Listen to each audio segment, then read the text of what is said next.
తిరిగి ఎవరో కొత్త దేవుని గురించి చెప్తున్నారంట, నిజమేనా? నిజమే ద్వారా ఎవరో తెల్ల మిషనరీలు పుస్తకం తెచ్చారంట.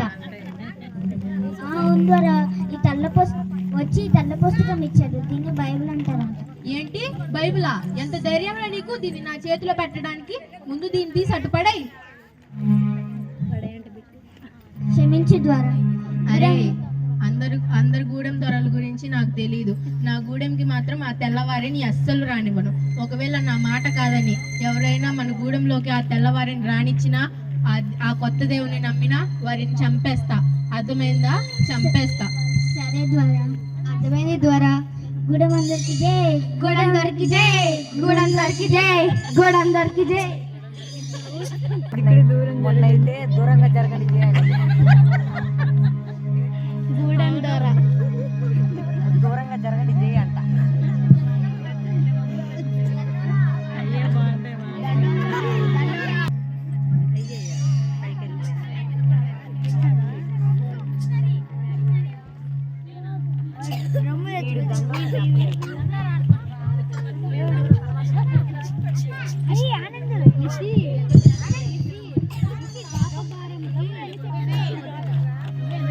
అయ్యో అయ్యా, విన్నావా?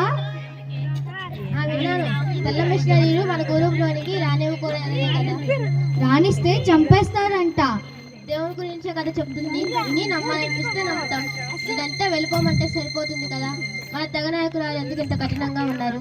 ఏమోనయ్యా, నీ సరేలే కానీ నీకు చేయిలో పని ఉంది కదా, వెళ్ళి చేయి. నేను అంతట్లో ఇంటి పని చేస్తాను. సరే, వెళ్తాను.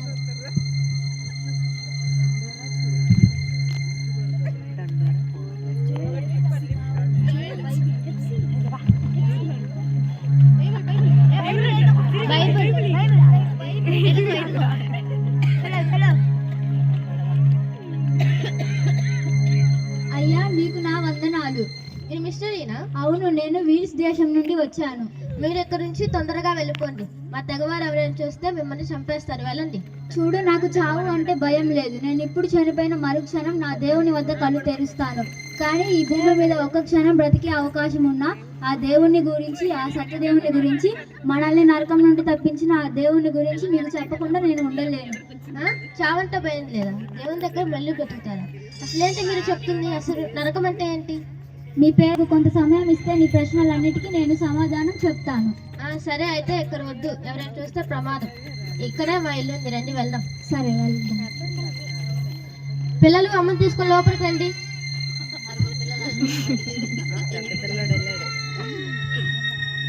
అమ్మ నాన్న పిలుస్తున్నారు. సరే పదండి, వెళ్దాం. అయ్యో అయ్యా, వీళ్ళే నా తెల్ల మిషనరీలు అంటే మన ఇంటికి ఎందుకు తెచ్చావయ్యా? మన వాళ్ళు చూస్తే ఇంకేమైనా ఉందా? నా మాట విను, భయపడొద్దు. కొద్దిసేపు మనతో మాట్లాడి వెళ్ళిపోతుంది. సరే, కూర్చోండి.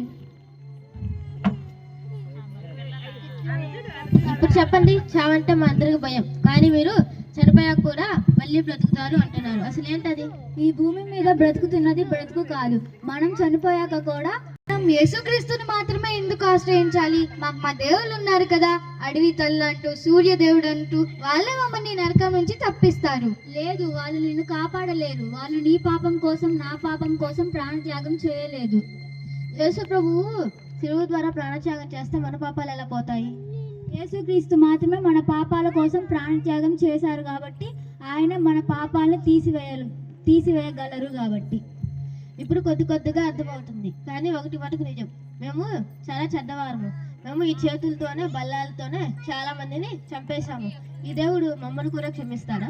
తప్పకుండా క్షమిస్తాడు నోక్సింగ్. నీవు ఆయన ఏమిటో మోకాలు వేసి నీ తప్పులన్నీ చెప్పి ఒప్పుకుంటే తప్పకుండా క్షమిస్తాడు. దీనినే ప్రార్థన అంటారు. రండి, మనం అందరం కలిసి ప్రార్థన చేద్దాం. యేసయ్యా, మీకు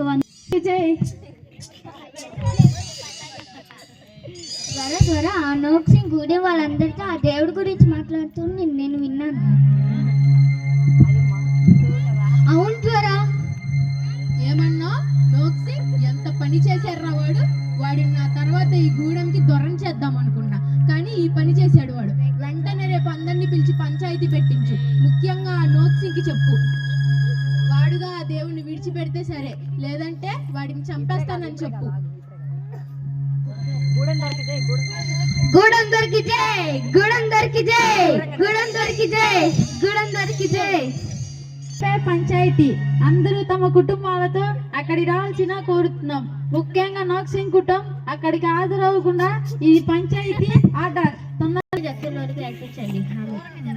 జై, గూడందరికి జై, గూడందరికి జై, గూడందరికి జై.